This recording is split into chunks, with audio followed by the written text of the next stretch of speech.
we're going to start with an introduction to the, as I said in the afternoon class, to the classes that we'll be doing, Cindy and I will be doing for the next 4 afternoons on the so-called Eightfold Path, an 8-part guideline to to how to live a good life, really, how to be happy, how to live a life that's conducive to happiness. And tonight's a little bit of the setup for that.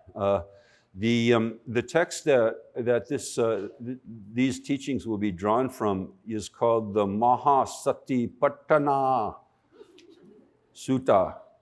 Patthana. These are like, in Indian languages, they have retroflex. That's why they talk like that. That's the Indian accent, is because they have what they call a retroflex consonant, which means that you put your tongue on the top of your mouth when you're saying it. So patthana, patthana. Maha means great. Sutta means, you could translate it as discourse. In the Buddhist tradition, sutta or sutras, the Sanskrit version, are regarded as the actual words of the Buddha. And then there are something called shastras, which are kind of like authoritative commentaries on that. There's two basic classes of texts in Buddhism. So this is a sutta, and they say sutta instead of sutra because it's in Pali. Pali is a dialect of Sanskrit. Sanskrit is sort of like Latin in the West. It's a formal language, and it became like a kind of a dead language in terms of its actual, speaking, vernacular. It hasn't been a vernacular language for at least 2,500 years. So at the time of the Buddha, 2,500 years ago, they were speaking a lot of different dialects that derive from Sanskrit, just like a lot of, the Romance languages derive from Latin and Greek. And so Pali was one of them. And so it's related to Sanskrit, and I've been enjoying going back to those Pali texts and trying to learn a little Pali. When I was in graduate school, I studied Sanskrit, and we used to make fun of all the kids who were studying Pali. It was like Sanskrit baby language, very simplified. Relative to Sanskrit, it's very simplified. So be careful what you laugh at. You might become it. So sutta, Maha Sutta, it's a great discourse on Satipatthana. Patthana means foundation, establishment. And sati is the Pali for the Sanskrit word smriti. Who knows what smriti means? Yeah, it means memory, really. And so this is oftentimes translated as the great discourse on the foundations of mindfulness, on remembering. And that's kind of what smriti means. There's a lot of different, possible translations for mindfulness being one, or attentiveness, or something like that, but it just means remembering. Remembering to be here now. How's that? Remembering to be here now. Remembering to live. Remembering to live instead of thinking about living all the time. Later I'll live, next week I'll live. Thinking about next week all the time. Or I used to live back then when, in the good old days, or back then when, someone hurt me that I can't let go of, you see. It's remembering to live here and now. So in that text, the text goes through what they call the 4 foundations of mindfulness, and we'll review that in the afternoon teachings beginning tomorrow. One of those, so I'll just tell you what those foundations are. The 4 foundations, so-called foundations here. Body, being mindful of your body, being mindful of your physicality. You're sitting now, sit. While you're sitting, sit. Be sitting while you sit. And when you walk, be walking. Right? Like that. Pay attention to what we're doing. And if you're like me, long periods of time go by where you're unaware of your body. You're just kind of on automatic pilot and, in our heads all the time. and kind of unaware of what's going on physically. Even in action, even when we're doing stuff, we're kind of unaware of our bodies often, right? Just kind of automatically doing things. So that's the first one. Then feelings, being aware of your feelings. And we're pretty much always having feelings of some sort or another. You know, in the Buddhist text, they divide feelings into 2 or 3. You know, all feelings can be either pleasant feelings or unpleasant feelings, and sometimes they include neutral feelings, although I was never clear on what that would be. You know, how could you feel if it was neutral? You know what I mean? But they do include that, like just sort of blasé feeling or something like that. So being mindful of your feelings, how am I feeling? And by the way, as you'll see in the afternoon teachings, this is not to, be constantly judging your actions or how your physicality, or your feelings. Not to say I'm having this feeling and I shouldn't have that feeling, or I'm a bad person for having that feeling, or I just love that feeling and I hope I can have that feeling forever. Or, it's just to notice it, just to notice that. And when you're noticing it, you'll notice that they come and go. That they just arise and last a little while and then they just, dissipate. And it's like that with everything. It's like that internally, it's like that externally. Life is change. Life is constantly changing. And nothing about life isn't changing, except for things like empty space, okay? So who cares about that? Everything else is changing. Everything else is changing all the time.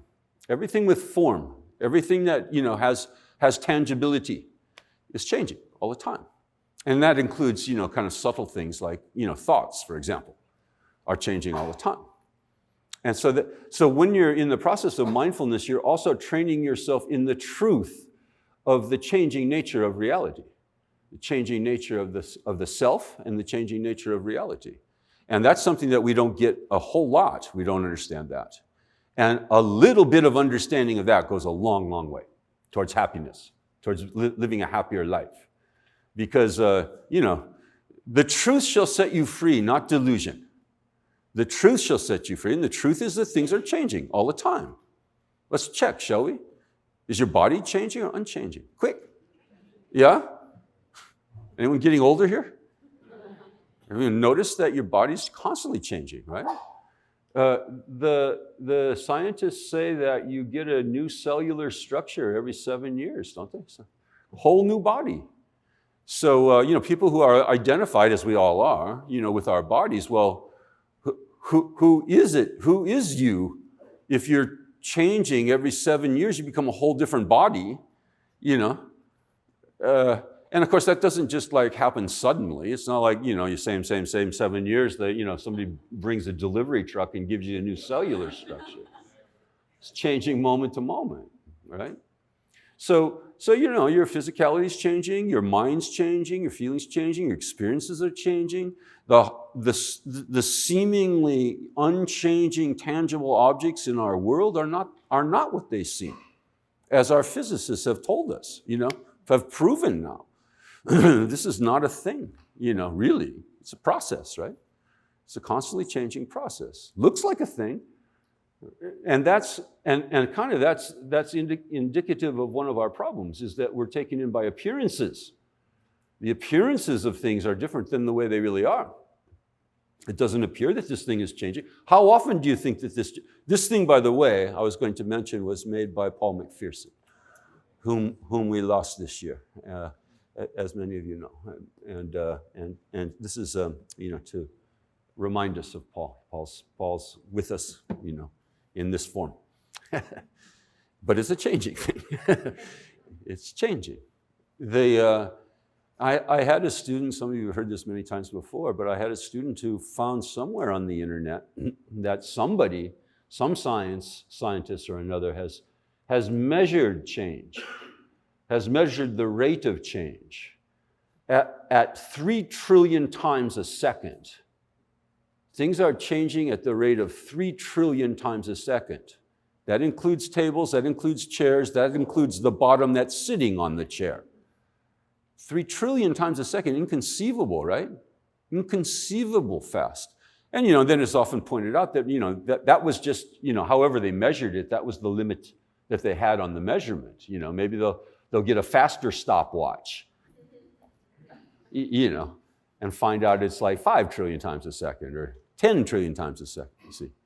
So things are changing all the time. And if you're paying attention to yourself, paying attention to, what's going on with your body, what's going on with your feelings, as well as what's going on in your life, you'll notice that things are changing all the time. And you won't be so liable to grasp to them. You see, that's the problem. The problem is grasping to things as if they weren't changing, and then being disappointed when they do. Or grasping onto the idea that you can direct change, that you can sort of micromanage the direction of change, and then be disappointed when it changes in a different way. How's that? Has that ever happened to you, you think? Like all the time it's happening to us, right? All the time. So the next foundation, body, feelings, and then the next one is called chitta in Sanskrit and in Pali. Chitta means your state of mind, your frame of mind. Sometimes they just sort of carelessly translate it as mind, but it really means the state of mind in which stuff happens inside the mind, like thoughts and feelings happen within a state of mind. You see what I mean? It's like the arena. It's like the arena in which thoughts and feelings and perceptions and stuff like that occur. So the state of mind, and be aware of that. That's the third foundation. And the fourth foundation is a little funky to translate. The word in Sanskrit is Dhamma, in Pali is Dhamma. It sounds like dumber. Did you know that this place used to be called Dummer Academy? Yeah, they probably bad publicity. So Dhamma is the Pali for Dharma. And Dharma in Sanskrit can mean a gajillion things. It's a very, very polyvalent term. So here in this context, I think it's best translated as thoughts. Thoughts. So be mindful of your thoughts. You're mindful of your state of mind, the chitta, and then mindful of the thoughts that are going on in that state of mind. You see what I mean? Feelings, body, feelings, state of mind, and thoughts. Those are the four foundations. And that's what we'll be going through in the evening class, actually, isn't it? Yeah. I'll be going through some of that. In one of the evening classes, we'll go through that presentation in this text. The evening classes will draw from a number of different texts on the whole topic of mindfulness. So anyway, within that context of the four foundations of mindfulness, within the fourth one, mindfulness of thoughts, among the kinds of thoughts that you should be mindful of are four truths. Four, big thoughts, you could say. Really big thoughts. Like Ed Sullivan, really big chip. Really big thoughts. So you'll see the first verse there. Everyone have a handout, right? Beautiful notebooks, by the way, aren't they? Yeah. It's a classy retreat. Yeah. No spas or anything, but plenty of aesthetics. Yeah. Moreover, one who is watching thoughts stays focused on the four worthy truths. The Pali is Ariya Satya. Satya is Pali for Satya. Can you see why we used to make fun, the Sanskritists used to make fun of the Pali guys? Satya goes to Satya. Satya. It's like, isn't it a little bit like baby talk in Sanskrit? Shouldn't keep saying that. And Arya is the Pali for Arya in Sanskrit, Arya. And Arya is a word that can and oftentimes is translated as noble, especially referring to in a kind of a class way.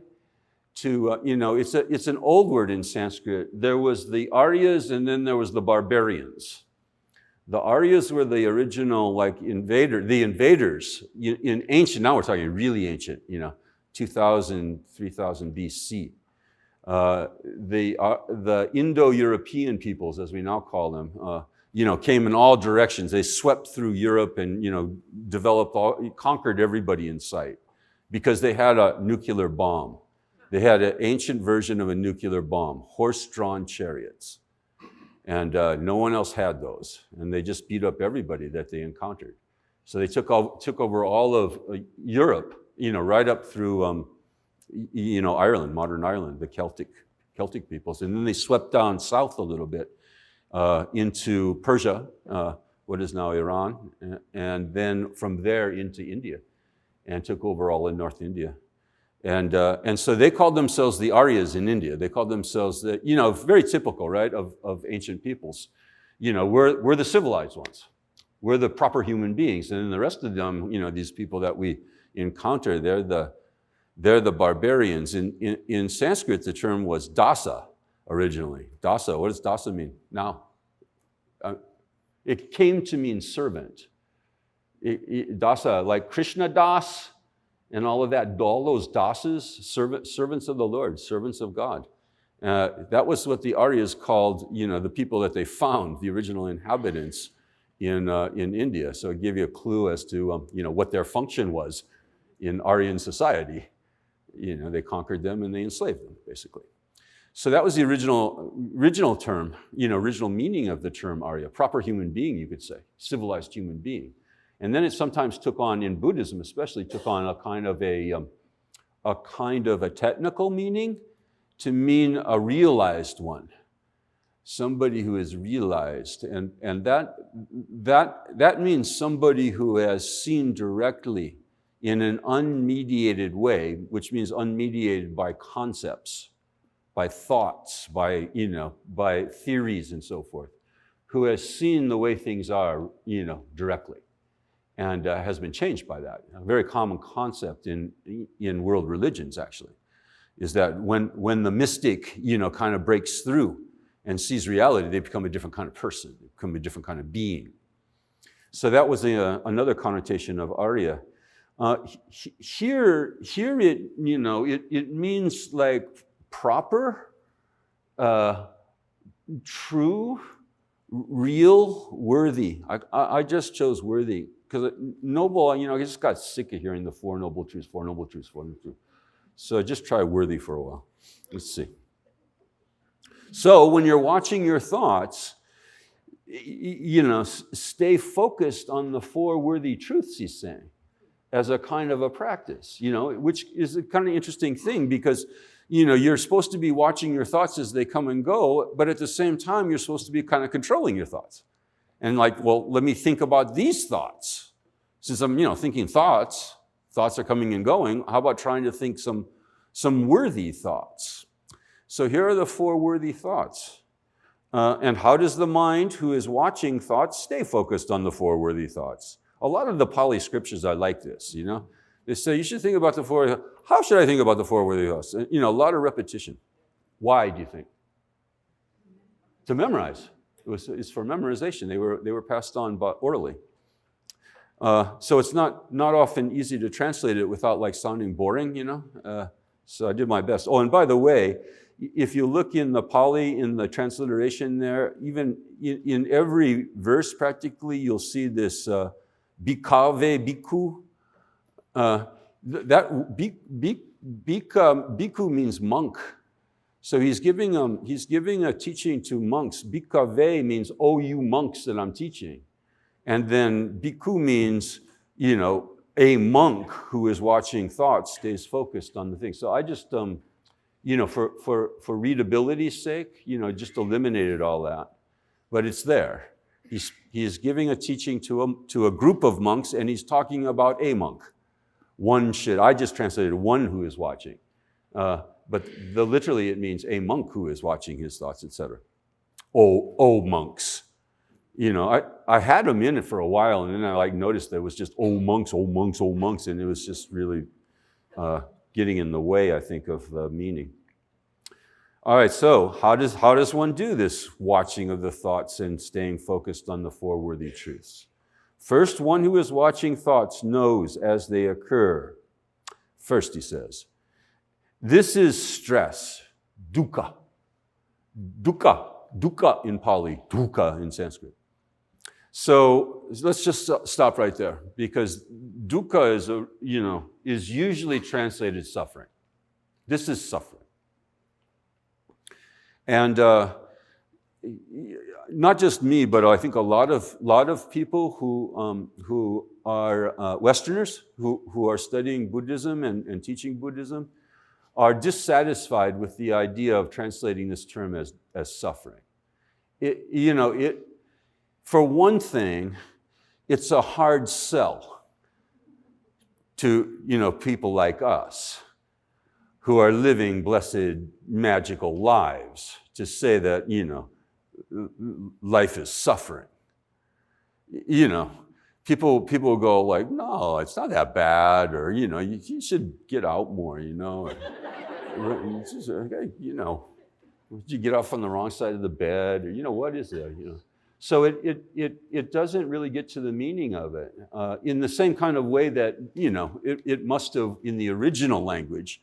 It must have been like getting at it in a way that I don't think we can quite get at it in the translation in English with the word suffering.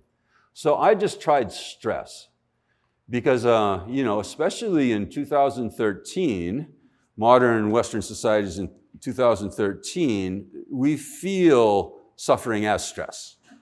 Or you could say that we can recognize that life is stressful a lot easier than saying life is suffering. You see what I mean? He's trying to point out that we're unhappy, that's all. That we're unhappy. I tried it another way just recently in a teaching in New York. Discontent. That life is, that we're dissatisfied, that we're discontent. And that's another way to go with it. So just to let you know that's the word that we're translating, dukkha. And we'll try to, tonight we'll go through like what he unpacks it, what he means by this is dukkha. So anyway, as they occur, one who is watching thoughts knows as they occur. This is stress. This is how stress arises. This is the cause. This is the stopping of stress, the end of it. Stopping, in Pali as well as in Sanskrit is nirodha. Nirodha, a word that you also find in the yoga texts. The Yoga Sutra, second verse, first chapter, defines yoga as a kind of nirodha.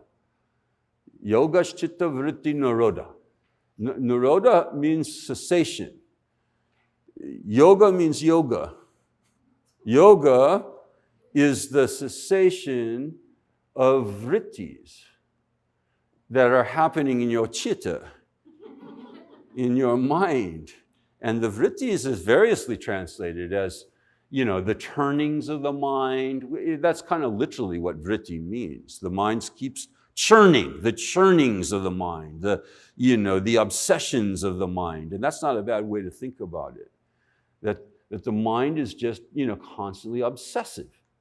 And yoga is meant to stop the obsession, the inner obsession, and get some shanti, some peace, of mind.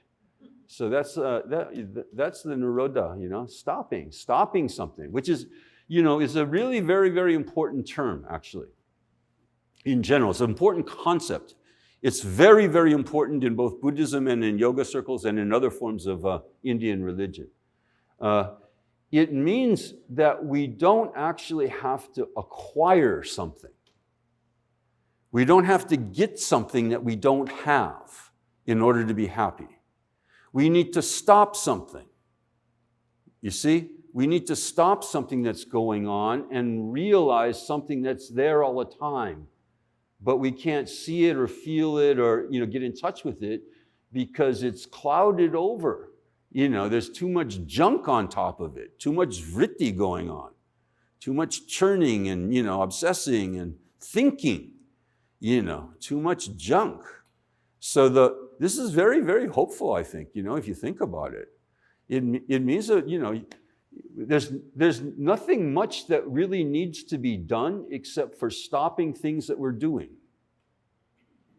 Stopping the things that we're doing that are obscuring what our natural state, you could say. And sometimes they do say, our natural state. The Atman, the true self, the true nature, Buddha nature, sometimes, different names for it. Our soul, our divine spark, whatever it is, there's something inside there that's pure. Something inside each and every one of us equally, okay? No one has more of it than someone else. I got 85% Buddha nature, you only have 43%. Not like that. Everyone got 100%. And has always had it, never been without it, unborn, never started. And that's your eternal self. Because it's unborn, it will never die. Anything that's born will die. You got a birthday, you're going to have a death day. But there's some part of us, our true nature, it has never been born and therefore will never die. And that's the immortality that we have. That's the only hope for immortality that we have, is identifying with that part of ourselves, that part of our being, that we all share with all other beings, you see? So it's not it's not an individual. You say your name to yourself as an individual. We're all like individuals. And as individuals, we will all go to our grave. We will die. But the general, the archetypical, the universal, that doesn't die because it's never been born.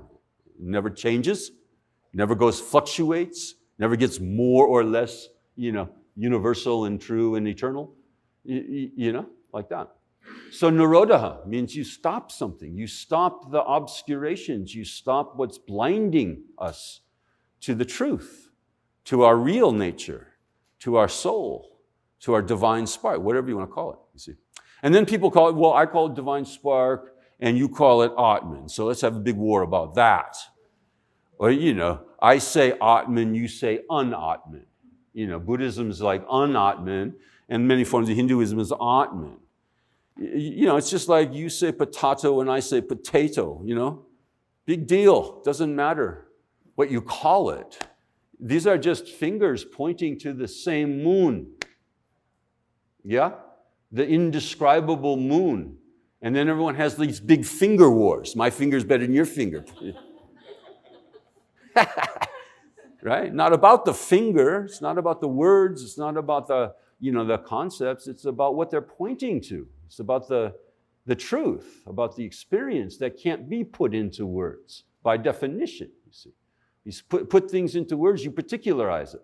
You individualize it. You make it something instead of, you could say either nothing or everything. So then they have a big war about that. We say emptiness, nothing. We say everything. Brahman. Let's be big finger wars about that. Just ridiculous. Just ridiculous. I'll tell you a joke. This is an old joke. Some of you heard it before. But since I have some new people here, I can tell them my jokes over and over and over again. Religion is like a swimming pool. All the noise is coming from the shallow end. All the big fights, all the big doctrinal disputes, all the big debates, that's the kiddie pool. And at the deep end, it's silent.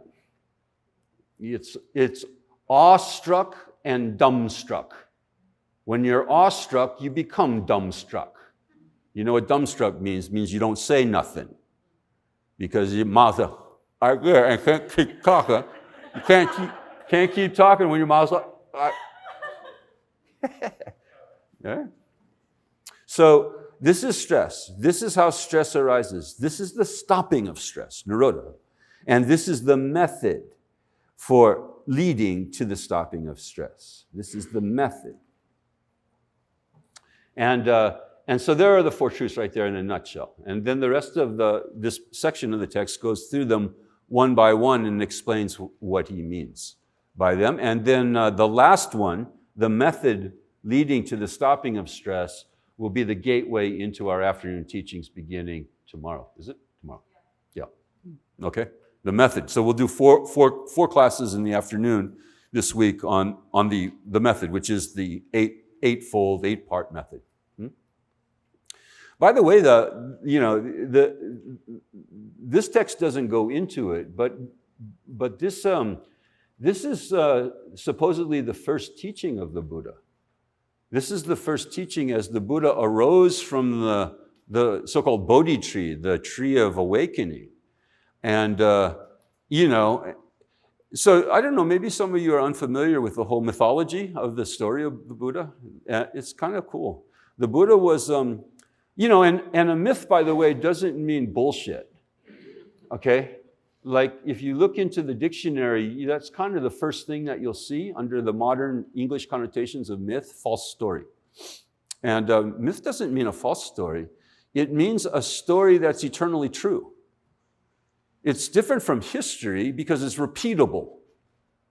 A myth can be relived over and over again. You can't repeat history. We have that expression, right, that history repeats itself, but it actually doesn't, ever. Right? History doesn't ever repeat itself, but myths repeat themselves over and over and over again. They're archetypes. You see, they're archetypical stories. So, in our, what's left of, what we have of the meaning of myth, of the use of myth, it's a story that begins once upon a time, and then we tell the story. You all told stories to your children that begin once upon a time. What does that mean exactly? If your kid was like some little nerd, you might say, well, when was that, Daddy? What year did that occur in, that once upon, And that's to miss the whole point. You see, once upon a time opens up into timelessness. It opens the story into a time that isn't time, a time that's always time. You see, like that. So once upon a time, there was a kid named Gautama that was born in India, once upon a time. And he was predicted to have one of two destinies from birth. Wise men came to visit him. Sound familiar? The myth of the Buddha was probably influenced the myth of Jesus. The Buddhism was known in the Roman Empire. It is very possible, because there's a lot of similarities, actually. So once upon a time, Buddha was born, wise men came and made prophecies, prophesied. This kid's going to have one of two career trajectories. He's either going to be a world conqueror, a world emperor, the President Obama of his time, or he'll be a simple monk who will become an awakened one. Guess which one Mom and Dad wanted him to have? And so they spent his childhood, right up through his teens, sheltering him from the world so he wouldn't renounce it and become a monk and, eventually a Buddha. So he would take the career trajectory of a world emperor. So they never let him outside, according to the myth, right? They never let him outside the gates of the castle. And they provided all kinds of stuff. They had flat screen TV and, with lots of channels on it. You sound familiar at all? This is an archetype, right? Sort of cushioned from reality, cushioned from the reality. Had all kinds of babes hanging around and, no, he had supposed to have a whole harem and, and then they taught him all these arts, arrow shooting, bow and arrow, and, the arts of a world emperor, that would be useful as a world emperor. So he had all these hobbies and chicks and diversions. And, one day he kind of woke up and said wonder what's outside the gates, wonder what's out there. And so the next part of the story is about him asking his charioteer to take him out for 4 different tours, excursions outside the castle.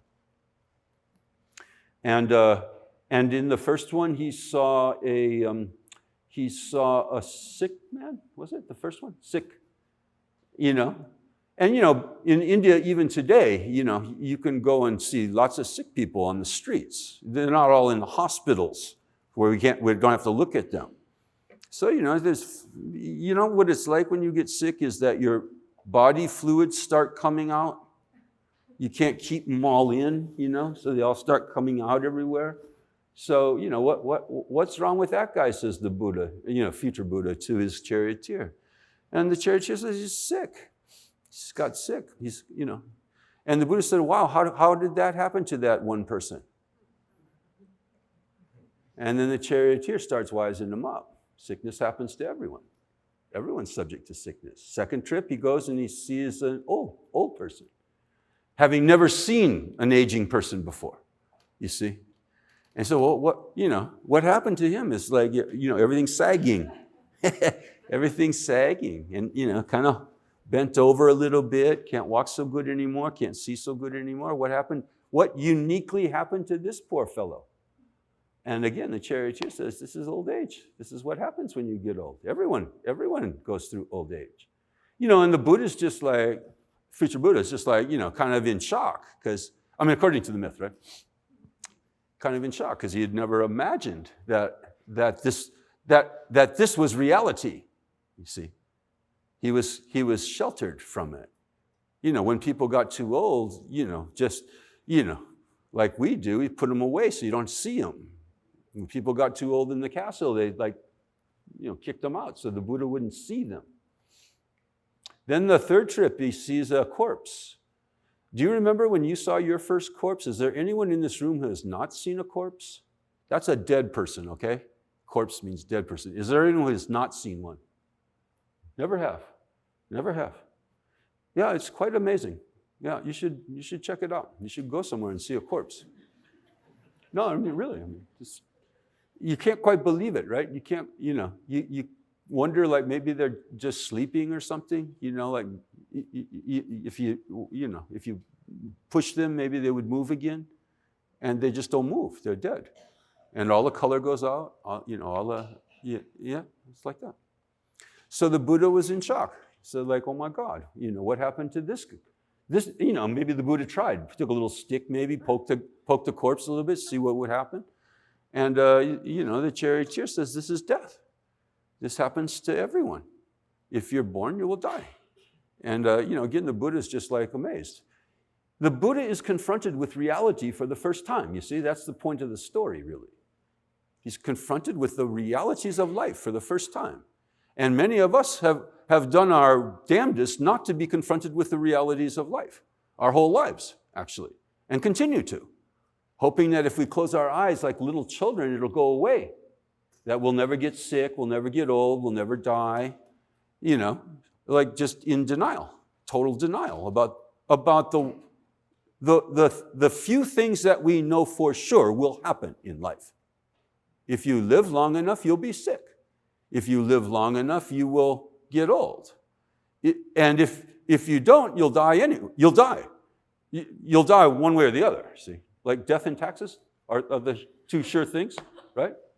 So, what's the point of like going through life in denial about the one thing that we know for sure is going to happen? All these other things we don't know for sure is going to happen, all kinds of things that we're worrying about, stressing about, planning for, we don't know for sure are going to happen. There's one thing we know for sure is going to happen, and that is that we'll die. And in the meantime, we'll get sick and get old, hopefully, right? Not necessarily, but for sure we'll die. So this is just reality. He wakes up, and then the fourth side, the fourth tour, he sees a mendicant, he sees a sadhu, he sees a world renouncer, who is, who's trying to get in touch with reality, who's really confronting reality, not just ignoring it. And the Buddha says, well, I want to confront reality too. I want to be like that too. So he leaves. He leaves the castle and he does a whole bunch of experimentation. He goes to the summer retreat, then he goes to, Vipassana retreat, and then he goes to, take some Dzogchen teachings. He goes to some Christian thing and, tries out a whole bunch of stuff. And nothing really works. He's not Nothing's changing. There's nothing making a dramatic breakthrough. So he decides to just sit down under a tree and confront reality head on until he gets it. Through meditation, they say. But meditation just means concentration on the case, concentration on the facts of life. And there's all kinds of temptations. Sound familiar? There's all kinds of temptations that occur. Mara, the demons come and tempt him with all kinds of stuff. And he just stays firm and says, no, I've been there, done that kind of thing. I want to find out what's real. I don't want any more diversions. And so then he awakens. He reaches his awakening, which is a much better translation of bodhi than enlightenment. Bodhi doesn't mean enlightenment.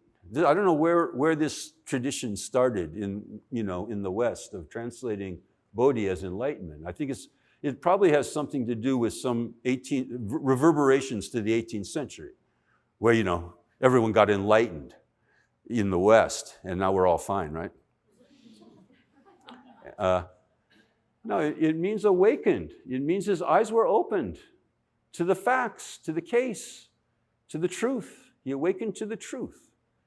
And then there was a sort of another kind of temptation, apparently, in the myth, okay? This is a very, very cool myth, because we can all relate to it, I think. We can all find ourselves in the story, and we relive it, we kind of are reliving it. So there was another kind of temptation to say, well, I figured stuff out, I awakened, but other people, they're not going to get it. Other people are, they're hopeless, they're so benighted.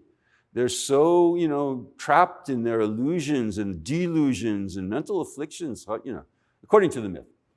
And then all the gods come and start pleading with the Buddha to not just keep it to himself, to teach, in other words. And, he plays kind of hard to get for a while, and so I don't think so. And so they keep asking. They ask 3 times, and the 3rd time he says, oh, well, all right. And that's a tradition now in Buddhism. You're supposed to ask 3 times before a teaching, to make sure you really want it. Mm-hmm. So then he goes and he finds a bunch of guys that he used to hang out with, when he was a Jehovah's Witness or something. And no diss against Jehovah's Witnesses. Just it was a sect. He finds a particular the people that were in a particular sect. Nowadays it could be Buddhists. You might find 5 Buddhists who are all into being Buddhists instead of being awakened. They're just identified with their little sect. And so they see him coming. This was a sect that emphasized radical austerities, physical austerities. Not eating for long periods of time and, whipping yourself and, stuff like that. And so they see the Buddha coming, the awakened one coming, and they start jeering, according to the story. They start laughing and dissing him. He's like, look who's coming. Look how well-fed he is. What a loser. They're all skinny, weak, what a loser. There's that loser Buddha. And the story is that the Buddha just says, shut up. It's loosely translated, okay? It's just, you don't know who you're talking to, kind of, Shut up and listen. Yep. And then he taught the 4 worthy truths. The first thing he said after awakening to anybody else, to an audience, was these things. He said, you're stressed out.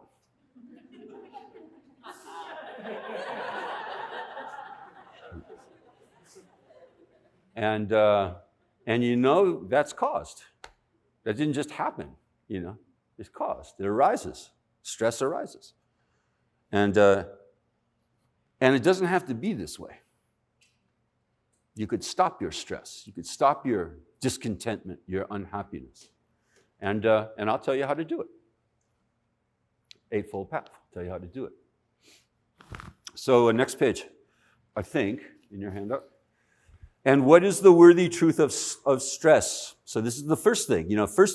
First of the 4 truths is, y'all are suffering. Y'all are in trouble here. And he could say that because he ain't. He's outside of it. He's outside of the fishbowl looking back in now. He's awakened. He's happy. He's content. So he says, I remember what it used to be like. And I look at you and, I remember what it used to be like. You're suffering. You're stressed out. So what does he mean by that? What is that truth exactly? And here's the, extended dance version of the first truth. Birth is stressful, old age is stressful, sickness is stressful, and death is stressful. Sadness, despair, unhappiness, irritation, and anxiety are stressful. When confronted with what is disagreeable, it's stressful. It's stressful to be separated from what is agreeable. And when we don't get what we want, it's stressful. In short, grasping to the 5 groupings. So this is a technical sort of thing in Buddhism. There's 4 main mental parts to ourselves and 1 physical part, our bodies. Grasping to the 5 groupings and physical foundation that make up, is stressful. So here's the laundry list that he unpacks. And some of it's pretty obvious. You don't have to do big teaching on it. When we get what we don't want, it's stressful, right? When confronted with what's disagreeable. When it's unpleasant, right? Like we were talking about this afternoon, thinking that everything should be pleasant all the time. Well, when it's unpleasant, we're stressed out. We're unhappy. We're discontent. It's stressful to be separated from what is agreeable. When we lose the things we like. That ever happened to you ever? Losing the things that we like. The iPod breaks, or your car doesn't start, or someone dies that you love. That's stressful. It hurts. And it's stressful to be separated from what's agreeable. And when we don't get what we want, it's stressful. When we think we should have more money or a better job or better partner or something like that, and we don't get it, then we're unhappy. Or just, dissatisfied. So I wanted to go back to, and then of course this whole list of basically synonyms, I did my best to sort of make them sound different. Sadness, despair, unhappiness, irritation. Irritation in Pali is domanassa. Domanassa, what does that sound like? Dharmanasya in Sanskrit. Dormanassa. Dormanassa.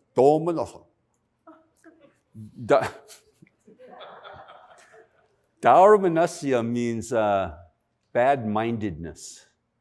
And I find the best translation for that to be irritation. It's kind of like low-level simmering, low-level irritation that then erupts into anger. It's the condition of possibility for anger. And that's suffering. It's, that's stress. And there's lots of reasons why we have that, some of which are totally preventable. Totally preventable to, some reasons why we have this kind of irritation are preventable. For example, not getting enough sleep at night leaves you with this kind of low-level irritation all day long. And as soon as something happens, unwanted happens, as soon as someone crosses you, as soon as you're frustrated in one way or another, then the anger can come right up because it's just simmering there. And then it comes to a boil. That's one. For many people, not eating for long periods of time, skipping meals or something like that, deferring meals brings on this low-level irritation. There's someone that some of us know very well in this room. I won't mention her name. She's not here, so I could probably, but I'm not going to. She's really like this. If she just gets a little hungry, her whole being goes to pot. just can't handle anything anymore. And that's totally preventable. You know, get a power bar or something, you know what I mean? You know, just, you know, when you get that hunger, especially if it's leading to that kind of like, you know, irritation, then, you know, that's easy to solve. Here's another one that's easy to solve when it comes to irritation that then can lead to anger, is putting yourself over and over and over again in a situation that you know has always before led to irritation, and then this time you think somehow it won't. I'll give you an example from my own life on this. I used to do quite a bit of running, long distance running, and I lived in California in Venice Beach. And along the coastline, running from, I think, I don't know where it begins. It goes all the way up to Topanga and goes way down to somewhere else. Do you know what the boardwalk, the sidewalk along the beach? It goes to Malibu, I think. It goes to Topanga or Malibu. That's the northern side, but then south it goes where? To Palos Verdes, yeah, maybe. It's like 20 miles maybe, 15, 20 miles, something like that. And anyway, this boardwalk, they call it a boardwalk, but it's, you know, it's sidewalk. This is known as the bike path, officially. But everyone knows, the runners at least, that it's the bike path and runner path. And, you know, the bikers and the runners didn't usually have too much trouble. You know, the bikers would come and they go ding, ding, ding, and, you know, you get out of the way, and it was all pretty cool. Nobody called it the walking four abreast path by tourists from the valley who didn't apparently know the rules here. So, you know, regularly, I would do my run regularly. There they were, you know, like dawdling along, taking up the whole sidewalk. And then, you know, you have to go and break your gait and go into the sand. And, you know, if you're a runner, you know, that's like, you know, it screws you up. So every time I would run, I would like, you know, get pissed off about these like, you know, these slow walkers who are walking on my running path. And finally it dawned on me, you know, they're going to be there again today. You know, there hasn't been like a major cleanup, no military action, you know, has occurred, and martial law hasn't been, you know, imposed to prevent this. So they're going to be there again. So you expect it, you see, and then you brace yourself, and you know, you expect it. And there's a lot of situations like that in life, isn't there? Where you just know, you know, that person at the office that irritates you, she's gonna be there again. You know, it's not like she's gonna be like taken up into heaven, you know, overnight, so you never see her again. So you know, there's a certain amount of you know, avoidance of some of these things. So he's just like, you know, this big laundry list, right? What I wanted to pause on a little bit is the first one. Birth is stressful, old age is stressful, sickness is stressful, and death is stressful. Because this one like puzzled me for a long, long time. Did the Buddha really mean that birth in and of itself is suffering? That sickness in and of itself is suffering? That old age in and of itself, intrinsically, inherently, is suffering? And that death, again, intrinsically, inherently, essentially, is suffering? And I don't know how he could have really meant that. See, I don't, and if you know, when we get to the next part of the Four Truths, you know, you'll see maybe why I say that. Birth is not suffering. It's not stressful, necessarily. See, birth is stressful if you think it's not going to end in death. Birth is stressful if you think that it's not going to end in death.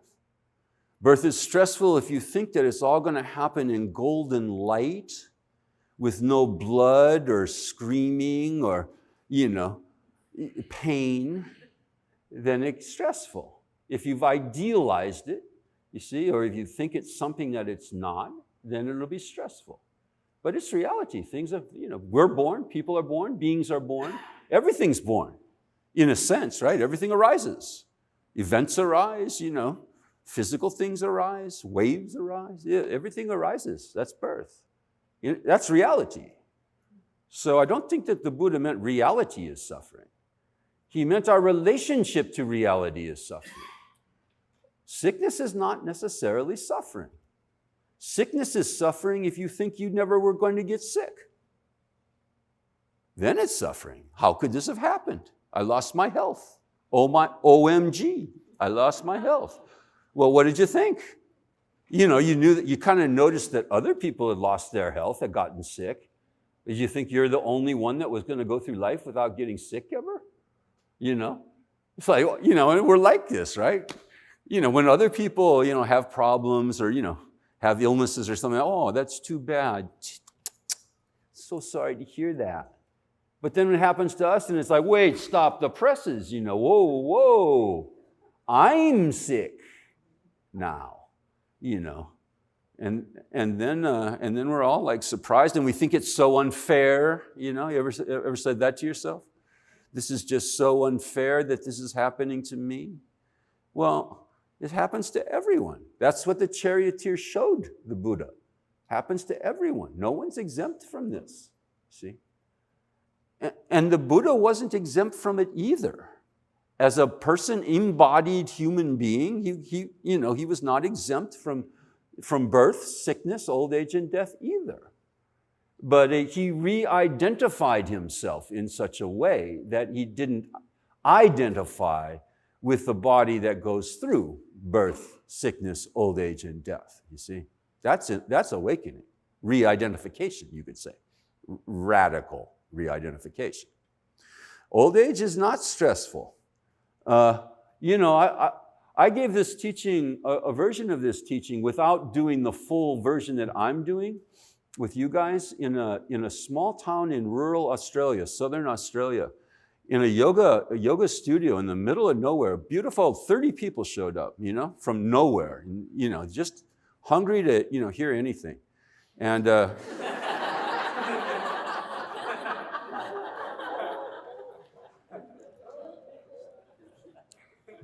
and I started going through this, the laundry list, birth is suffering, sickness is suffering, old age is suffering.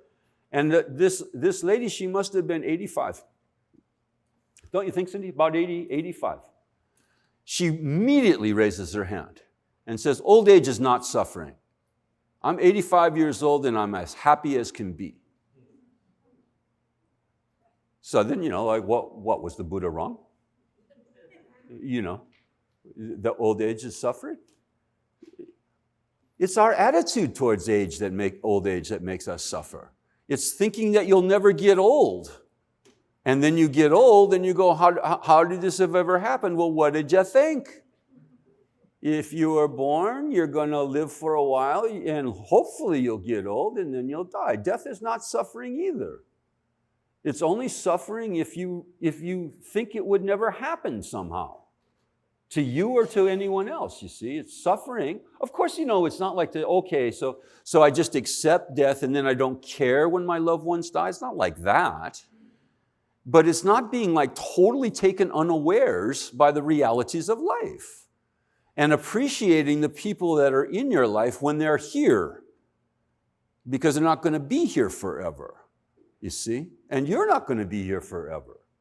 So that's my understanding of how to understand this phrase. Birth is stressful, old age is stressful, sickness is stressful, and death is stressful.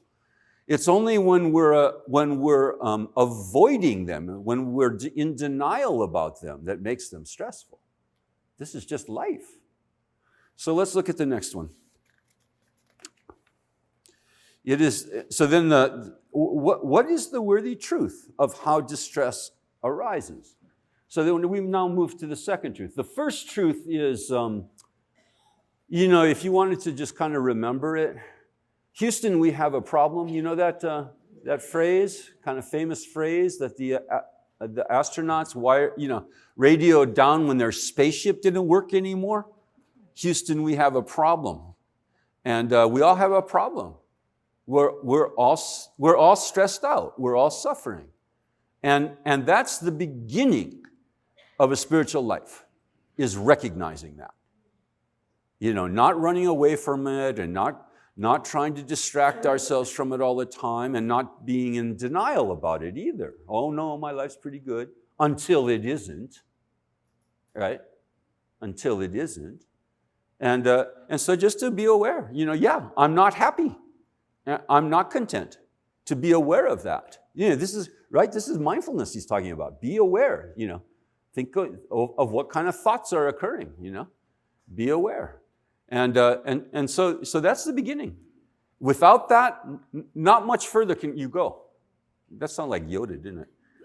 Not much further. No, without that recognition that there's a problem, how are you ever going to seek for a solution? See? And many, many people go through, especially in our culture, go through their whole lives thinking, well, it's not so bad. Why should I bother? Why should I come to a summer retreat? I got a holiday to go to. I'm going to go skiing, enjoy myself, Why should I go and try to improve myself or try to learn anything? Yeah, it's fine. It's fine. Until what? You see, until the rug's pulled out and everybody's sitting on a rug. Everyone in this room, and the rug is occasionally, with some regularity and with enough regularity, pulled out from underneath us so that if you're paying attention, you might realize that there is a problem here that you can't just solve through buying stuff and getting a better job and having better relationships and drinking and, just trying to, anesthetize yourself. Some of the Buddhist teachers say that life is kind. Samsara is kind. And so I thought it was suffering. He said, no, it's kind because it won't let you go too long without showing you its true nature. You can be in denial about it all you want, but every once in a while, life's going to come and slap you upside the head. And then, and that's a wake-up call. That's a wake-up call to get serious about about confronting reality, about dealing with reality rather than trying to ignore it or run away or pretend it's not going to happen to you or, any of these kinds of devices that we try futilely. So the second truth is, and it doesn't just happen, okay? Poo-poo doesn't just happen. Suffering doesn't just happen. It's caused. It's not just random. See, if it were just random, we'd all be in big doo-doo. Because then there would be nothing we could do about it. You see? If things were just happening totally random.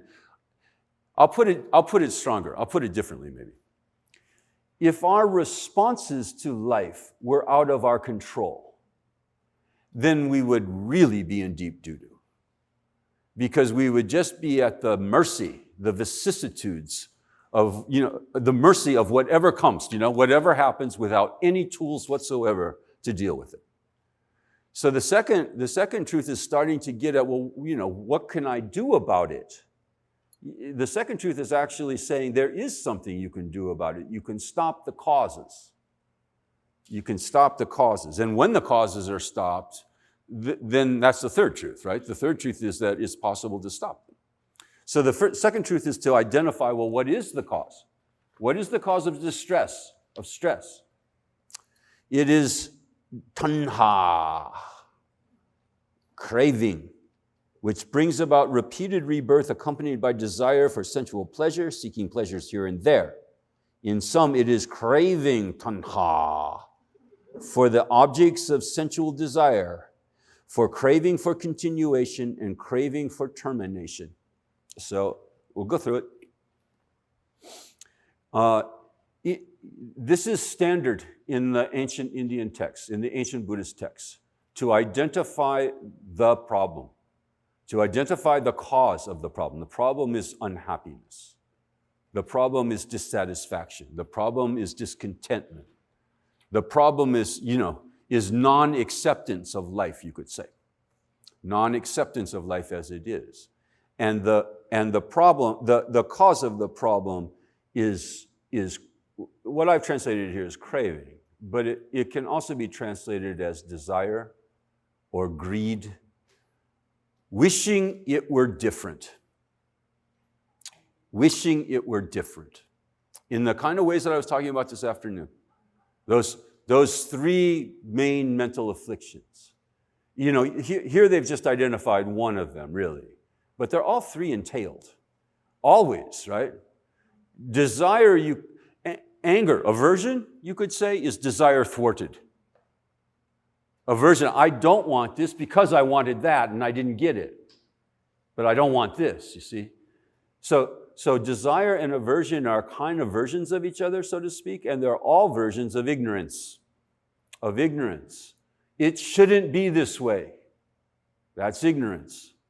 Because what's it like? It's like this now, isn't it?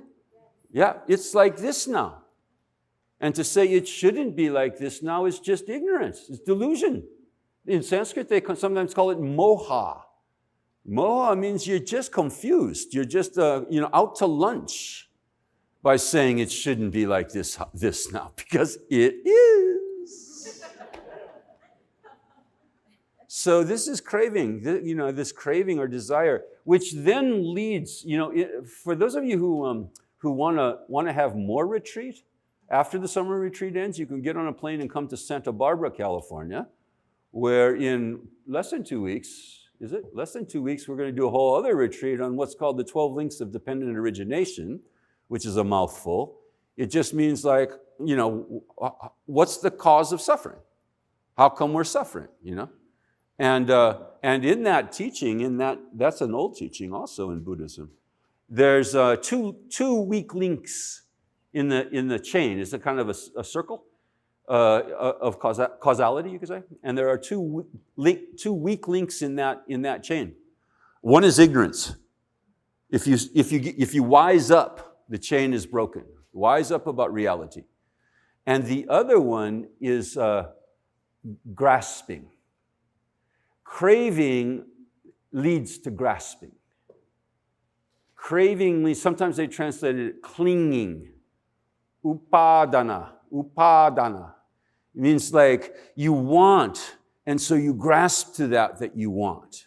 And you don't want, so it's a kind of a negative grasping. So you grasp to the idea of not having it, It's the next step in a way of this idea of craving. Once we want something, once the craving begins, then if we just let it go, you see, if we just follow our instincts, then we end up with this kind of grasping. And that's the problem. That's another weak link, because he doesn't say actually that the craving is the main problem. It's the leading to the grasping that's the problem.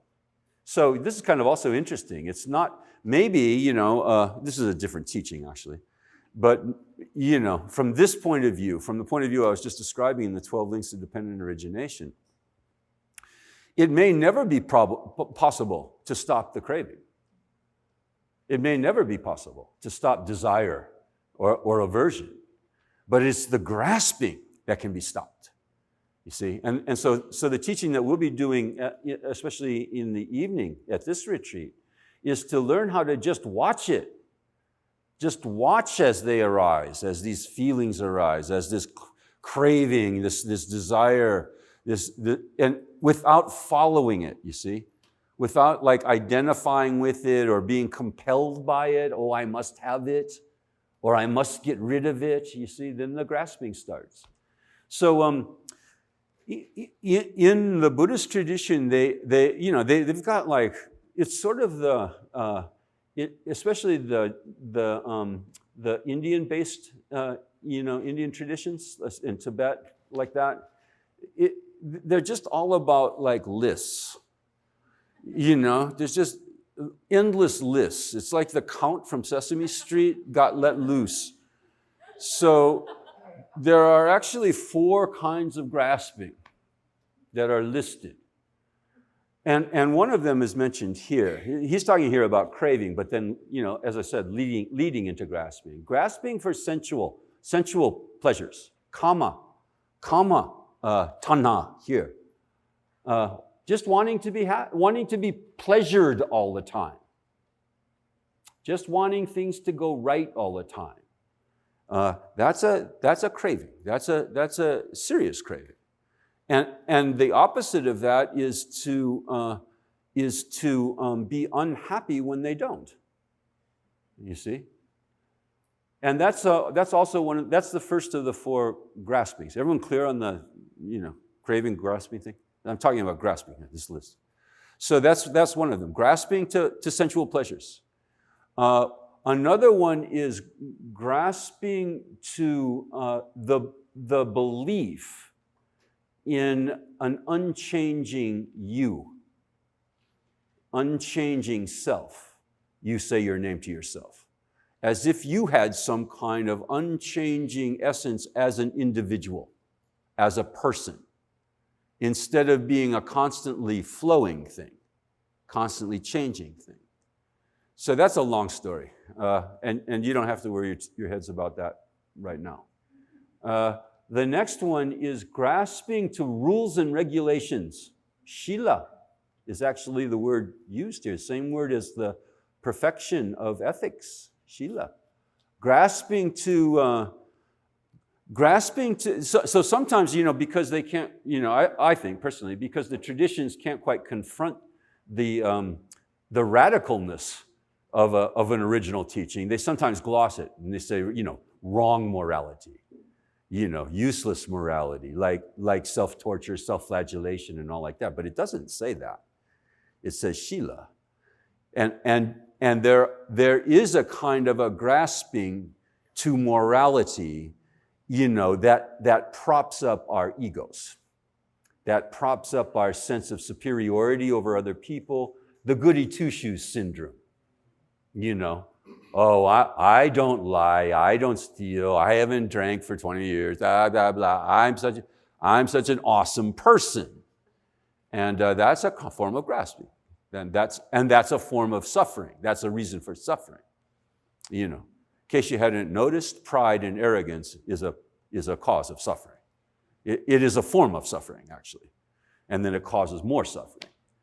So, and then very interesting one, grasping to drishti. Drishti, we'll talk more about that in the Eightfold Path, because that's one of them, have proper drishti. But in this teaching, in this other form of, the other aspect of the teachings, grasping to views, literally. Viewpoint, drishti means a focal point, like in yoga when you get your drishti and so you can stand on one leg for a long time, a focal point. You can think of it as a point of view or a world view. Grasping to doctrines, basically it means. Grasping to philosophies and doctrines as if mine were the truth and yours all suck. That's the grasping part. Grasping to the exclusivity of drishtis. Nagarjuna ends, like I mentioned Nagarjuna before, great teacher, great philosopher of Buddhism. He ends his classic, The Root Verses on the Middle Way, after 27 chapters, long chapters, deep chapters. Last verse, I bow down to Gautama, I bow down to the Buddha, who out of compassion taught the real deal, Saddharma, the real truth, out of compassion, which eliminates all drishtis, which eliminates all, in order to undercut, I forget exactly, do you remember, Cindy, the exact language? It's to talk the end of all, to bring to the end all viewpoints. He taught the truth, the true Dharma, the truth, which means, the experience, unmediated by, philosophies and doctrines and teachings and debates and all of that, in order to bring about the end of all that nonsense. All that fighting and internal and external. Who's right, who's wrong, Atman, unatman, this, that, my truth, your truth, Buddhism, Hinduism, Christianity, Judaism, brings to an end all of that. Grasping to drishtis. So it's very interesting. I love finding stuff like this in Buddhism that says, don't be a Buddhist. Don't grasp Don't grasp to your isms, and your identities, because they inevitably bring suffering in one form or another. They bring minimally, they bring the suffering of propping up your ego through some kind of identification. Oh, now I'm somebody, I'm a Buddhist. There must be somebody here. See? Just like we do with our jobs, just like we do with our income, just like we do with our things, these are all just props for our ego so that we can feel like we're really somebody. And the spiritual life, especially in its more serious, advanced forms, is a systematic kicking out of all those props. Systematic, in order to be free. You see, you can't be free with all of these ropes that are tying your balloon down. Buddhist rope, lawyer rope, husband rope, all the little identities that we attach to. And the spiritual life is kind of really is kind of like a hatchet where you're just smashing those ropes, trying to get free. Right?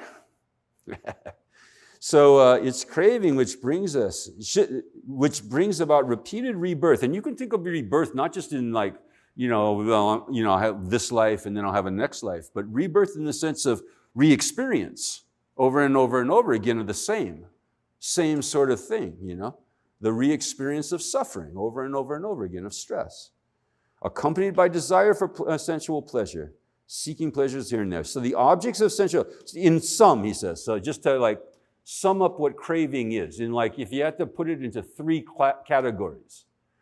Craving for objects of sensual desire, objects that please the six senses in South Asia, the five physical ones and also the mental sense. So thoughts, that are pleasing. So craving for happy thoughts, for pleasant thoughts rather than unpleasant thoughts, as well as for pleasant smells rather than unpleasant smells, for pleasant feeling, for pleasant tactile sensations, pleasant sights, which one I'm missing? Sounds, tastes, right? Did I say smells? Smells. We've got 7 or 8 senses now. So that's the craving for the objects of sensual desire. And then craving for continuation, especially of personal identity. Craving for eternal life as me. And this, of course, is really where the fear of death is. The real fear of death is that you're not going to be you anymore. And you want to be you forever. Some part of you wants to be you forever. But then he hits the other one on the head. Craving for termination. I want it to just all black out. I want it to just all end. So in a larger sense, you can say, the craving for things that I like or I want to go on, and the craving for the things that I don't like to stop. But it's all craving. It's all just wanting, desire, clinging, craving, thirst. So that's the cause of the problem. The cause of the problem is discontentment. What's the problem? What's another word for it? For suffering, for stress, what's another word for it? Discontentment. Problem is discontentment. What's the cause? Discontentment. Right? Yeah. The cause is the problem. The problem is the cause. Same thing, really. Problem is I'm unhappy. The cause of that is that I'm dissatisfied all the time. If you wanted to make some different words, put some different words on it, but it comes to the same thing, doesn't it? Problem is discontentment. I'm always discontent. I always want something that I don't have. And the cause of that is the discontentment itself. What's the solution, do you suppose? Yeah, or you could put it like they do here, a nirodha, a stopping. Something's got to stop. What is it? Discontentment. Stop the discontentment. That's the third noble truth. It is the complete detachment from and stopping of this very craving. Viraga is detachment, viraga. And nirodha, the stopping of this very craving, renouncing it, abandoning it, getting free from it, undermining it, like forget about it, getting rid of it altogether. Okay? It's very beautiful in its elegance, this kind of sort of way of laying it all out. And again, I don't think it's unique to Buddhism at all. If you don't think that there's a problem, you're not going to start any spiritual practice. Every spiritual path assumes that there's a problem that we need to fix, right? If there's no problem, no spiritual path at all, no matter which spiritual path it is. And then the cause of the problem is that, in one form or another, is that you're not accepting life. You're not confronting and accepting life. You're not living. You're not, you're turning your back on life. That's the cause. The cause is that the cause isn't life. The cause is you're not connected to life. You're not integrated with life. You're in denial about life. You wish you were different, wish life were different. And then the solution is to stop that already. Just stop it and live fully, happily, contentedly with the life as it is. I'm going to talk a little bit, especially, I guess, towards the end of the afternoon teachings on Friday, is it, I guess, about samadhi. Samadhi is, this is a Sanskrit term. A lot of people shake their heads like they've heard it before, It's the goal. It's one of the ways of talking about the goal in Indian religion, especially in yoga, samadhi. But samadhi doesn't mean anything other than integration. Complete integration with life. It's not integrated with another, illusion. What good would that do? To integrate yourself to another fantasy, but to integrate yourself to satya, to reality, to the truth. So it's very, very beautiful teaching here. We've got three now truths down. We've got 3 of them down. There's a problem. Got a problem. There's a cause to the problem. There's an end possible to the problem. You see, I often joke that if the Buddha came and just said the first one, worthy truth number 1, especially the long playing version of it, it's really depressing, isn't it? It's just sadness, despair, unhappiness.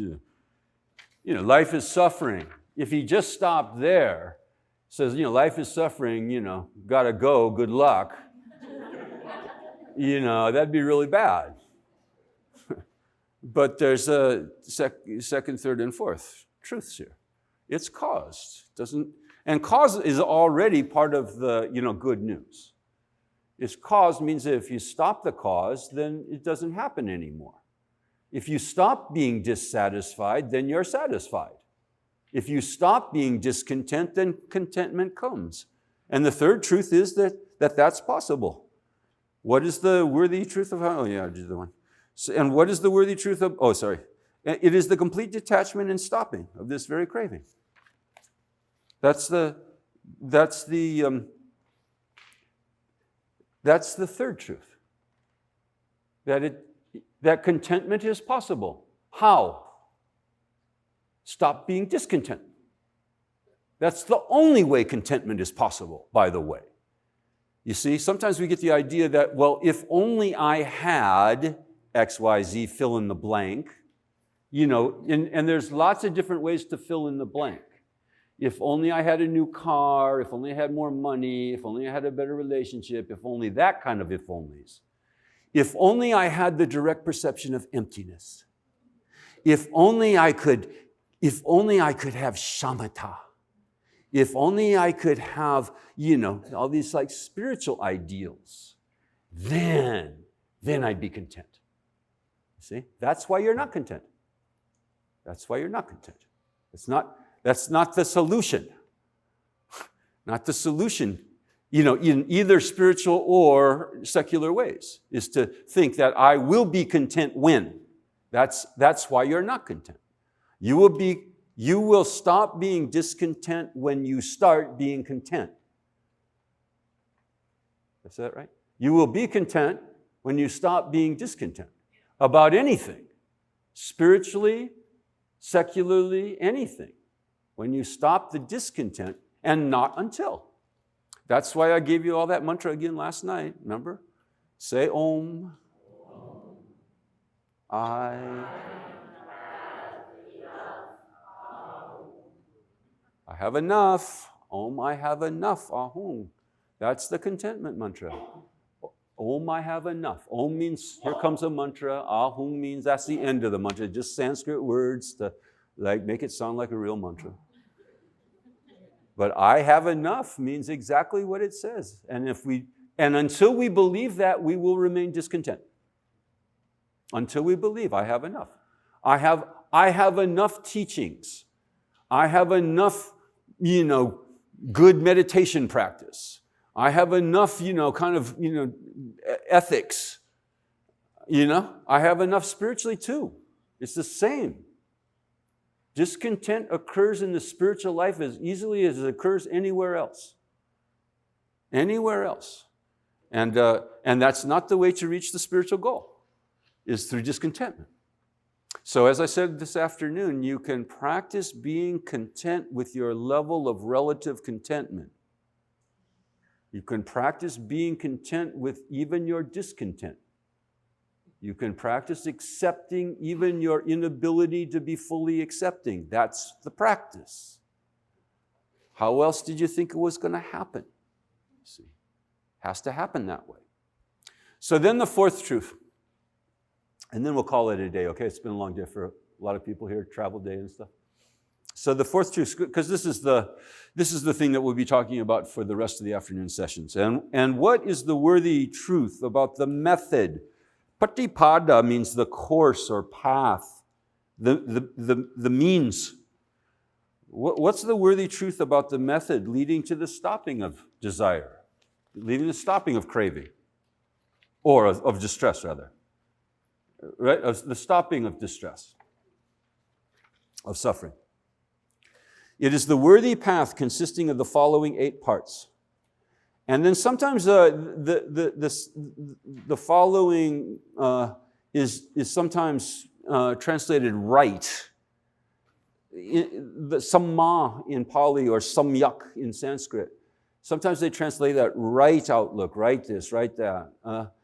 I just chose to say proper. These words can mean all kinds of things. This word in the 2 different languages. It can mean the right way, the proper way. It can mean the best way, the perfect, even perfect. It can mean correct, accurate. It can also mean pleasant or agreeable.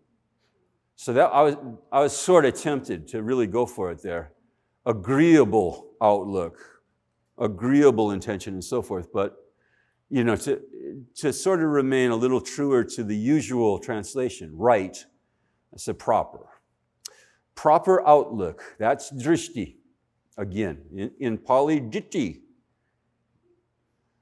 Right outlook, it means worldview, right way of looking at things. Proper intention, sankalpa in Sanskrit. Sankalpa.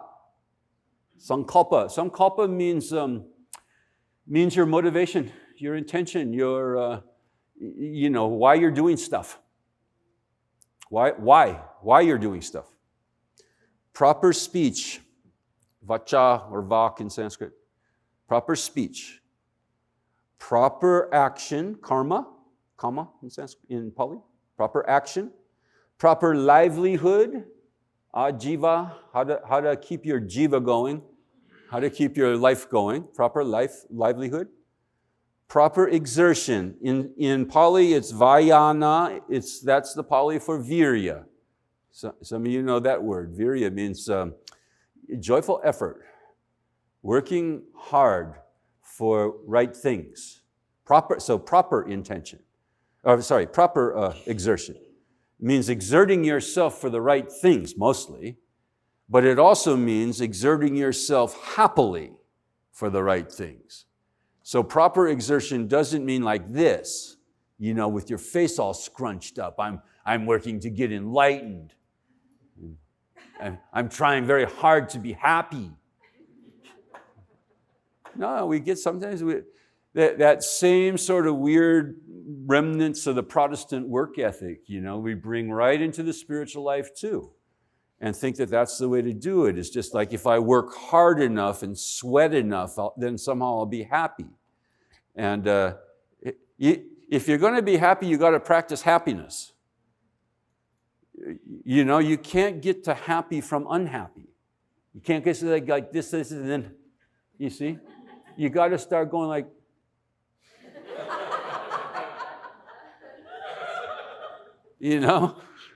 fake it till you make it a little bit. Yeah. Proper mindfulness, sati, smriti, proper mindfulness, like we were talking about earlier. And proper integration, samadhi. So those are the eightfold. That's the eight parts of the Eightfold Path. We'll go through them one by one in the afternoon classes. One way to divide the pie is to divide them in terms of, body, speech, and mind. Speech is included, in proper speech, of course, and action is proper body movement. How to comport yourself in your action, also livelihood, and then the other ones are mental. The other ones are concern the mind. There's another way that these eight are classified as the three under eight becomes three. See, I told you it's all about counting, and if you know arithmetic, you can be a really good Buddhist. So these are sometimes called the three extraordinary trainings. The extraordinary training in ethics, and a number of these go under that rubric. The extraordinary training in concentration, mental concentration, and then the extraordinary training in wisdom. So we'll tell you which one's which. I think that, I don't know this well enough to tell you what they are without my notes in front of me, but you can find a place for all eight in those three. And I'll tell you what they are later when I know. Proper outlook and proper intention, I believe, go under wisdom in this categorization. And then speech, okay, see, I actually do know. Speech, action, livelihood go under ethics. And I'm not sure where exertion goes. Maybe ethics too. And then the last two are under concentration, mindfulness and integration, samadhi. Meditation is possible. In those systems, in many systems, that one kind of goes like AC/DC. It kind of swings both ways, sort of. It bleeds over because exertion's necessary for ethics too, of course, as well as concentration and to some extent wisdom as well. So it informs the other kind of parts of it. All right, so maybe that's enough for tonight. That brought us through the four truths and into the fourth truth as divided into the eightfold method, the fourth truth being the method, the means to achieve happiness, to achieve the end of stress. So tomorrow afternoon, early afternoon, 1 o'clock, we'll start with the first couple of those two, is it? Those first two of the Eightfold Path. All right, so have a good night's sleep. You can start your retreat off, kick it off with a good night's sleep. Yeah, start living the la vida sana instead of la vida loca, and just chill out. There's nothing much else to do now. It's 9 o'clock. There's no TV. There's no DVD. There's no there's not a whole lot of distractions here. You can go out and look at the stars for a while, and then you'll go to sleep probably. So take advantage. Huh? Meteor showers, yeah. Look for the meteor showers. Is that tonight? It's the beginning tonight? Yeah, last night. Last night too? Did you see them? No. Yeah, they're visible? Yeah. Midnight to 4. Now, well, wait a second. All right, so we'll see you tomorrow.